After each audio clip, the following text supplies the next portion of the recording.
வணக்கம். மாலை முரசு செய்திகளை விரிவாக பார்ப்பதற்கு முன் தலைப்புச் செய்திகள். பாரிஸ் ஒலிம்பிக்கில் பதக்கம் வென்ற வீரர் வீராங்கனைகள் பிரதமர் நரேந்திர மோடியுடன் சந்திப்பு. மனு பாக்கர், இந்திய ஹாக்கி அணி வீரர்கள் உள்ளிட்டோர் பதக்கங்களை பிரதமரிடம் வழங்கி வாழ்த்து பெற்றனர்.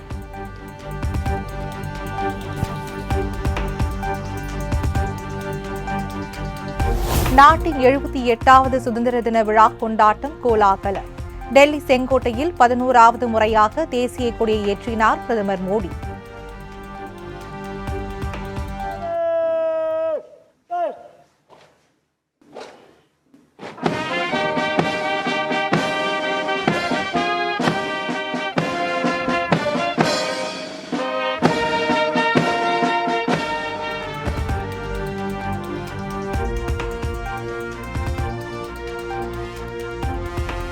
நாட்டின் சுதந்திரத்திற்காக போராடியவர்களுக்கு நாம் எப்பொழுதும் நன்றி கடன் பட்டவர்கள். ராணுவ வீரர்கள், விவசாயிகள் நாட்டின் வளர்ச்சிக்காக பாடுபட்டுள்ளதாக பிரதமர் மோடி பேச்சு.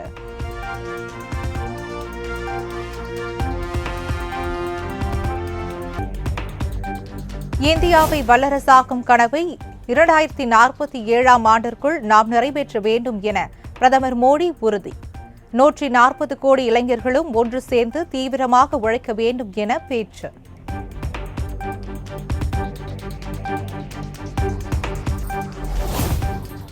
பெண்களுக்கு எதிரான குற்றங்களை தடுக்க கடுமையான நடவடிக்கை எடுக்க வேண்டும். மகளிரின் பாதுகாப்பை மாநில அரசுகள் உறுதி செய்ய வேண்டும் என பிரதமர் மோடி அறிவுறுத்தல்.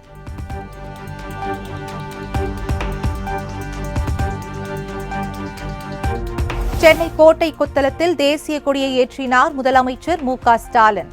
முப்படை மற்றும் காவல்துறையினரின் அணிவகுப்பு மரியாதையை ஏற்றி வீர வணக்கம்.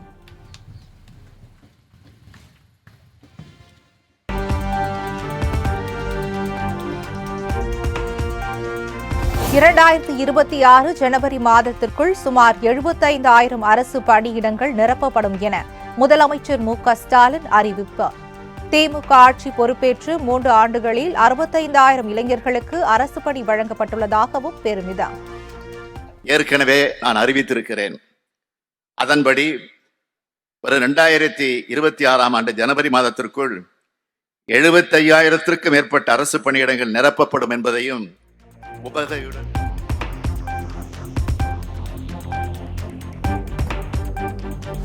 முதல்வர் மருந்தகம் என்ற புதிய திட்டத்தை அரசு செயல்படுத்தும் என அறிவித்தார் முதலமைச்சர் மு.க.ஸ்டாலின். வரும் பொங்கல் பண்டிகை முதல் முதற்கட்டமாக 1000 முதல்வர் மருந்தகங்கள் திறக்கப்படும் எனவும் அறிவிப்பு. ஜெனரிக் மருந்துகளையும் பிற மருந்துகளையும் குறைந்த விலையில் இவர்களுக்கு கிடைக்கச் செய்யும் வகையில் முதல்வர் மருந்தகம் என்ற புதிய திட்டத்தை இந்த அரசு செயல்படுத்தும்.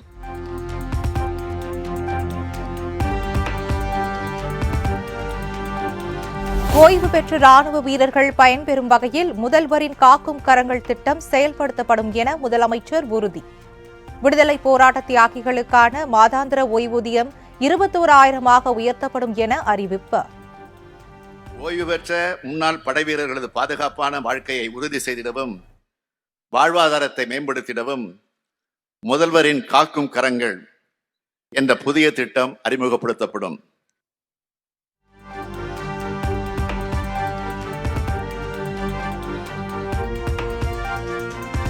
புதுச்சேரி கடற்கரையில் தேசிய கொடியை ஏற்றினார் முதலமைச்சர் ரங்கசாமி.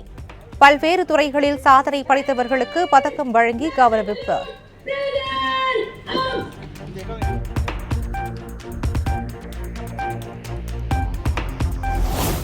சுதந்திர தினத்தை முன்னிட்டு மாநிலம் முழுவதும் தேசிய கொடியை ஏற்றி வைத்த மாவட்ட ஆட்சியர்கள்.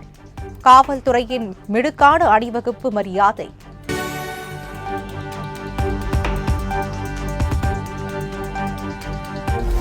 உதகை சுதந்திர தின விழாவில் களை கட்டிய பழங்குடியின மக்களின் பாரம்பரிய நடனம்.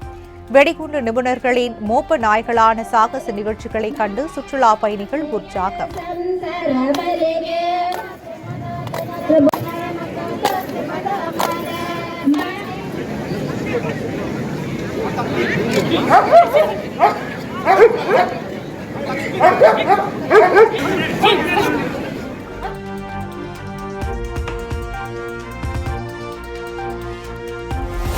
காரைக்கால் காமராஜர் நிர்வாக வளாகத்தில் தூய்மை பணியாளர்கள் சரோஜா தேசிய கொடி ஏற்றி வைத்து மரியாதை. நாட்டின் சுதந்திர தினத்தன்று தூய்மை பணியாளரை மாவட்ட ஆட்சியர் கௌரவித்ததால் சக தொழிலாளர்கள் மகிழ்ச்சி.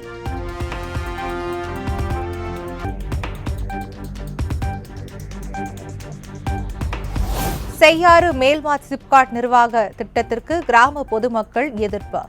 விடுதலை தினத்தில் வீடுகளில் கருப்பு கொடி கட்டி தமிழக அரசு விவசாயிகளை வஞ்சிப்பதாக வேதனை.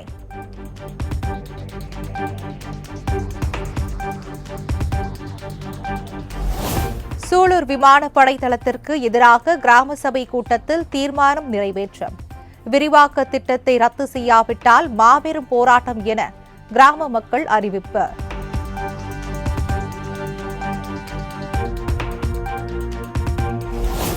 நாகையில் நடைபெற இருந்த டிராக்டர் பேரணிக்கு காவல்துறையினர் அனுமதி மறுத்ததை கண்டித்து விவசாயிகள் வயலில் இறங்கி ஆர்ப்பாட்டம்.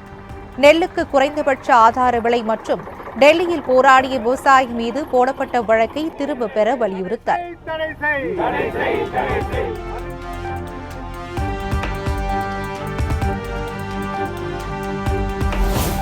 சுதந்திர தினத்தையொட்டி ஆளுநர் RN ரவி அளிக்கும் தேநீர் விருந்தில் முதலமைச்சர் MK ஸ்டாலின் பங்கேற்பார். அமைச்சர் தங்கம் தென்னரசு பேட்டி. மதிப்பு கொண்டிருக்கிறார்கள்.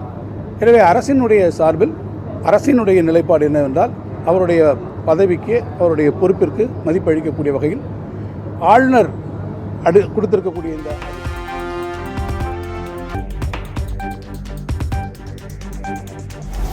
ஒட்டுமொத்த ஒடுக்கப்பட்ட சமுதாய மக்களும் பாமகவுக்கு ஆதரவு கொடுத்தால் தலித் ஒருவரை முதலமைச்சராக்குவோம். இது வெறும் வார்த்தை அல்ல என பாமக தலைவர் அன்புமணி பரபரப்பு பேட்டி.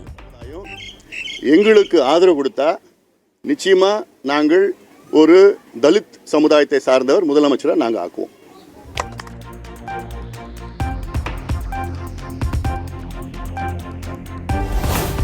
தமிழ்நாட்டில் விரைவில் மாற்றம் வரப்போவதாக பாஜக மாநில தலைவர் அண்ணாமலை ஆருடம்.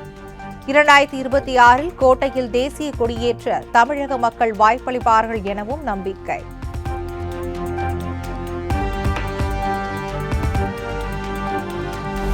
எழுபத்தி சுதந்திர தினத்தையொட்டி தமிழக வெற்றிக் கழக தலைவர் விஜய் வாழ்த்து. நாட்டின் வளர்ச்சிக்காக என்றென்றும் பாடுபடுவோம் என சூளுரை.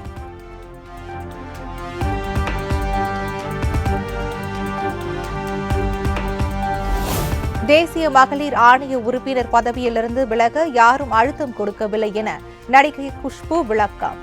கட்சி பதவிக்காக பேரம் பேசும் பழக்கம் தனக்கு இல்லை எனவும் பேட்டி. இல்ல நாங்கள் சமாதானம் போயிட்டோம்னு சொல்லிட்டு அவங்க விட்டுறாங்க. ஸோ ஐ திங்க் பெண்கள் பொருளாதார ரீதியாக சொந்த காலில் நிற்கணும், அவங்க வேலை செய்யணும், சொந்த காலில் நிற்கணும். இன்னொன்று ஒருத்தர் மேலே கண்டிப்பாக ஒரு அன்பு பாசம். ஸோ ரொம்ப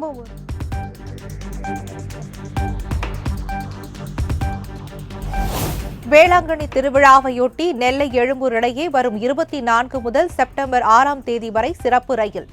மறுமார்க்கத்தில் வரும் 23 முதல் செப்டம்பர் 6ஆம் தேதி வரை ரயில்கள் இயக்கப்படும் என தெற்கு ரயில்வே அறிவிப்பு.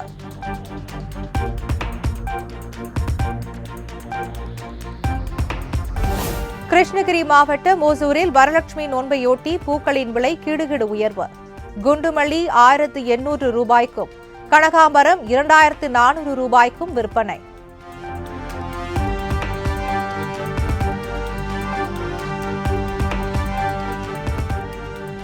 சுதந்திர தினத்தையொட்டி தமிழகம் முழுவதும் பாஜக சார்பில் இருசக்கர வாகன பேரணி. உயர்நீதிமன்றம் அனுமதி அளித்த நிலையில் பேரணியில் ஏராளமான பாஜகவினர் பங்கேற்பு.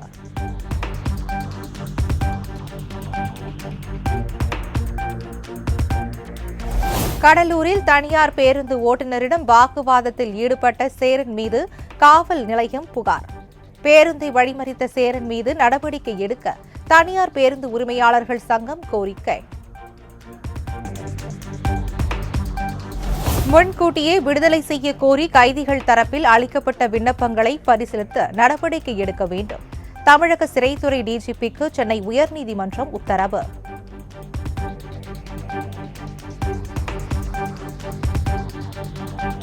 வேலூர், ராணிப்பேட்டை உள்ளிட்ட 17 மாவட்டங்களில் இன்று கனமழைக்கு வாய்ப்பு. சென்னை வானிலை ஆய்வு மையம் தகவல்.